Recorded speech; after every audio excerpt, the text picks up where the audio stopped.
Hello mga Marikoy, welcome sa aming mini vlog.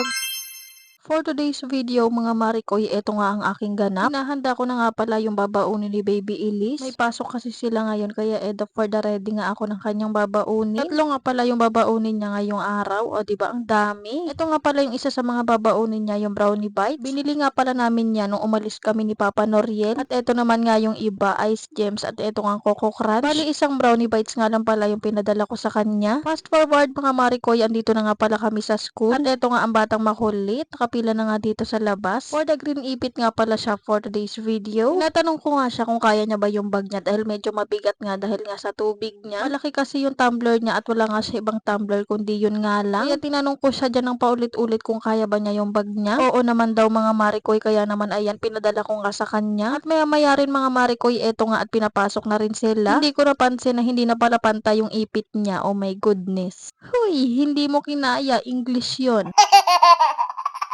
At ayan, for the upo-upo na nga ang batang makulit. Noong mga oras na to ay nagsusulat nga siya dahil nakita nga niya yung kaklase niya na nagsusulat. Dahil gaya-gaya ang person, kaya ayan, nagsusulat nga rin siya. Ititrace nga siya dyan mga Marikoy dahil hindi pa niya kayang isulat nang hindi ititrace yung pangalan niya. Gets nyo ba? Basta yun na yun. At maya-maya nga nung nasa labas na ako, ayan, nakikipagchismisa na nga ang bata. For the ikot-ikot na nga ang bata sa loob ng room. Hindi nga lang makita sa video dahil malabo, ayaw nga mag-focus ng camera ko. Pero ayan, nagsasayaw na nga sa harap. At dahil napagod na nga akong kakatayo mga Marikoy, eto nga at umupo muna ako dito sa gilid ng gate. Magbabantay nga muna ang mare nyo for today's video. Ay hala, hindi.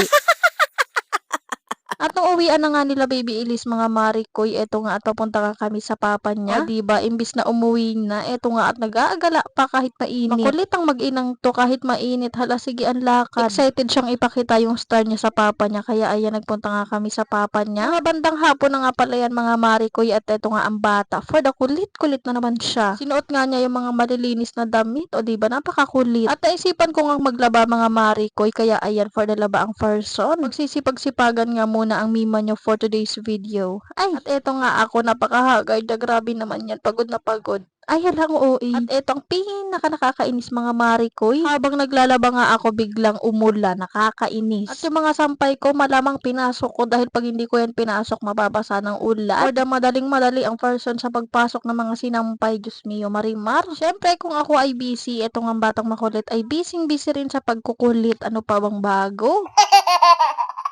Wala namang ibang ginawa yung bata na yan kundi magkulit ng magkulit araw-araw. Pero okay lang, at least healthy siya at wala siyang sakit. Kaya okay lang na makulit at hyper nga araw-araw kaysa naman magkasakit siya, ay kawawa naman. Kinabukasan na nga pala to mga Marikoy at syempre may pasok nga sila ulit. Kaya ayan, pinapakain ko na nga siya ng almusal niya. Walang iba kundi Coco Crunch na may gatas. At kung siya ay nag-aalmusal, syempre nag-aalmusal din ang Mima. Hoy, hindi magpapatalo yarn. Hindi ko lang na-videohan mga Marikoy pero ayan, napaliguan at naipitan ko na nga rin siya. Kaya ayan, ang fresh na naman nga ng batang makulit na to. Grabe, napakabilis talaga ng panahon. Yung pinagbuntis ko nga ng 9 months noon, eto na nga siya ngayon. Daycare na nga ang bata mga Marikoy at napakabilis ng panahon. Napakabilis niyan lumaki, grabe, may dalaga na ako. Ay hala, ang bilis naman nun. At dahil medyo maulan nga nung mga araw na yan mga Marikoy, ayan, pinag-jacket ko nga siya. At eto naman nga ako mga Marikoy, napakahagard ng muka. Ay hala, sino ka dyan?